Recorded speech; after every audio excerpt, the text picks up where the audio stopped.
Nemaju nikakve ovlasti, nemaju nikakva prava na Hrvatsku državu, pogotovo ne prije nas koji smo stvorili. Mi smo stvorili Hrvatsku državu, proveli smo kantu, ja sam proveli kantu krvi za nju i pravo na Hrvatsku državu imamo mi branitelji koji smo stvorili prije svega.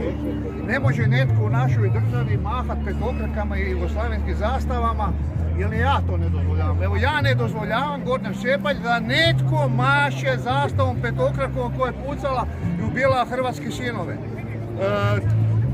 Mi ćemo od dana današnjeg pozivati sve braniteljske udruge, cijelu braniteljsku populaciju da se konačno digne i da konačno kaže ne petokraki koja nema nikakvu osnovu uopće da postoji više u Hrvatskoj. Ona mora biti zabranjena od danas da više nikad ne postoji, da se nikad ne povlači.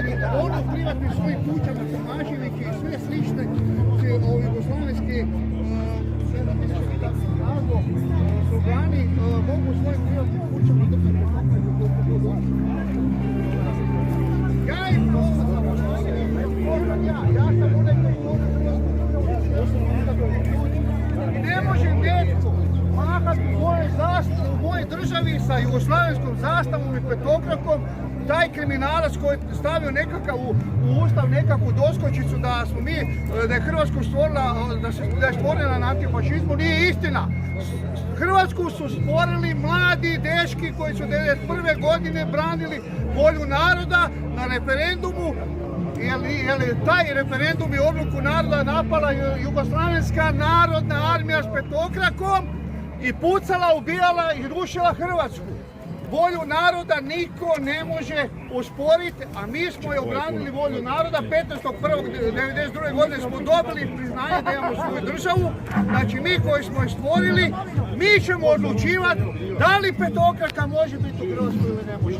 Ne može, ja kažem odgovorno Tomašević nije bitan. On je samo pijun koji sluša nekoga iz daleka koji će nama uređivati Hrvatsku državu. Mi smo joj dali da živimo. Mi smo dali 90 godine da žive virus. Dali smo im pravo na sve privilegije u Hrvatskoj kao svaki drugi građan. Međutim, oni nama ne daju mira. Oni ne daju dečkima koji su brali krv za ovu državu mira, provociraju